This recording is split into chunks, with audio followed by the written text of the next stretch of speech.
जान की हम सुनाई वो गाना और आप सबके अगर अच्छा लगे तो बीच बीच में ताली जरूर बजाएं।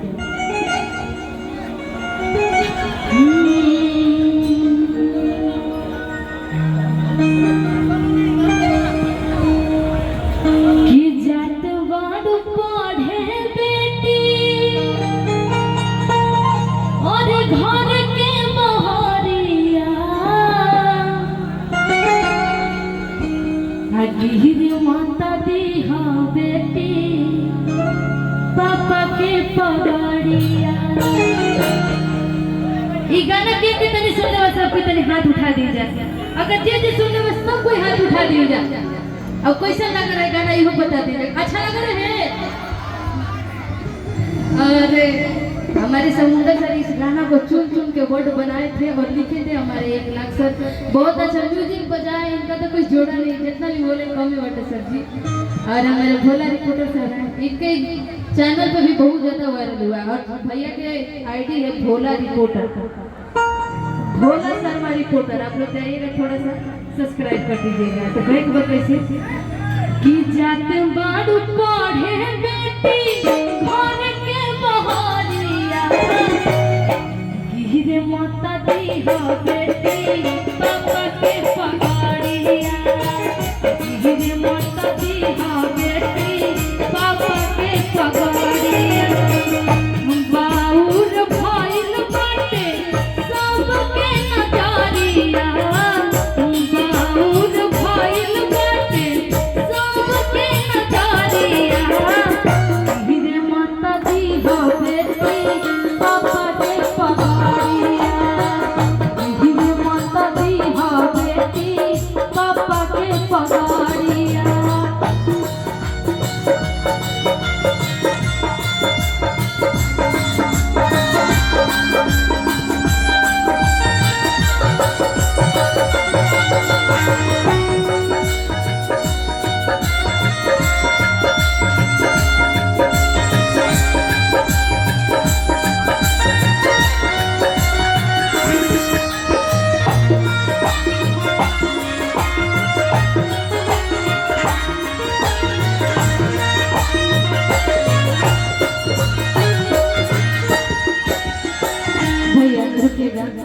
आए दिन हमारे समाज में वो खबर आएगा कि बेटी हो के चाहे बेटा हो के अगर पढ़े जा तो गलत रास्ता पर चल जाता है। तो उनका से एक ही शब्द हम कहो कि माई बाप से कोई बढ़ के ना होके दुनिया में। अब माई बाप जब भी खोजिए आपके खातिर बढ़िया ही खोजिए और समय तो खोजिए। और वही पे कहे बटे एगो लाइन बड़ी प्यारा बटे ग्रामांतरा में,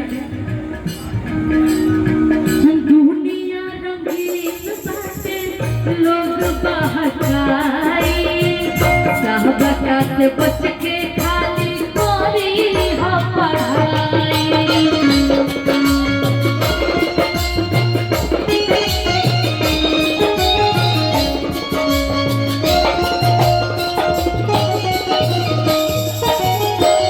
दुनिया रंगीन बाटे लोग बहकाई। साहबका से बच के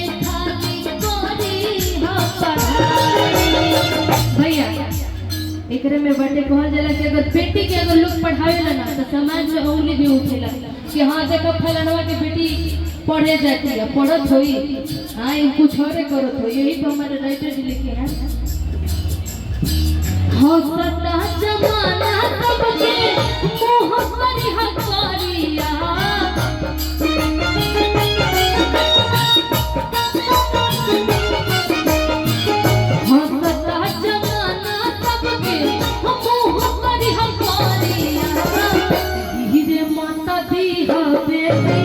पापा के पगड़िया।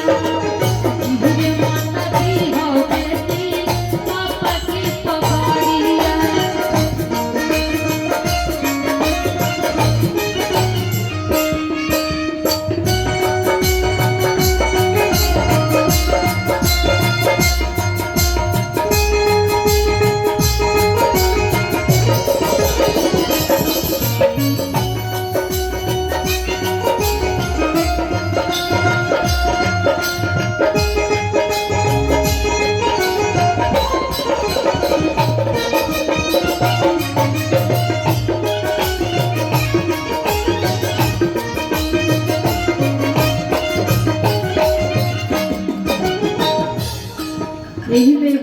कहोत बाटे कि घर में अगर बेटी बहन बाड़ी तो बेटी बहन के इज्जत और सम्मान देने के चाहिए। आ यही तो कैसे बाटे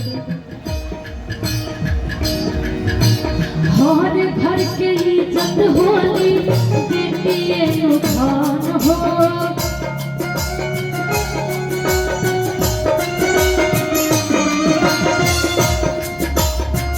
बूझी हसलोनी अपना पापा के मान हो हर घर के इज्जत होली बेटी उठान हो बूझी हसलोनी अपना पापा के मान हो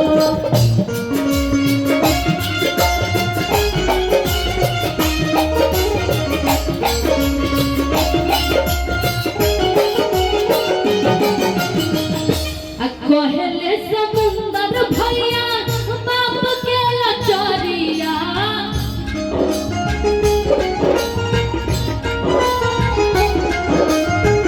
कहे 1 लाख भैया रखी हम पगड़िया धीरे मत दिहा बेटी बाप के पगड़िया धीरे मत दिहा बेटी बाप के पगड़िया जात बारू पढ़े बेटी घर के बहरिया जात बारू पढ़े बेटी घर के बहरिया धीरे माता दिहा बेटी बाबा के पगड़िया धीरे माता दिहा बेटी बाबा के पगड़िया धीरे माता दिहा बेटी बाबा के पगड़िया भैया आई में नशा न करना मान लो कहना प्यारे भाई कहना होगी बड़ी खराबी होगी बड़ी खराबी नशा में डर है नशा जहर है जिंदगी मर जाना हो बड़ी खराबी होगी बड़ी खराबी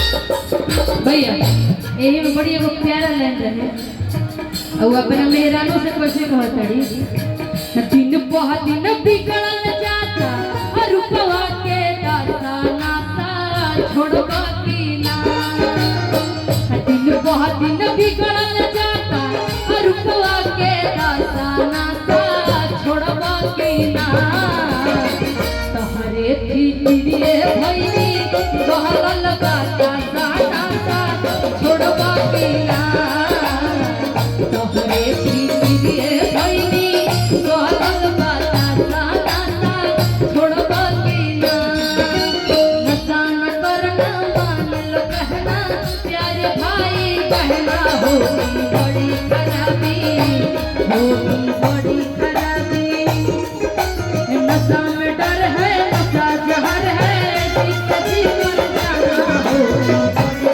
खराबी है होगी बड़ी खराबी होगी बड़ी खराबी होगी बड़ी खराबी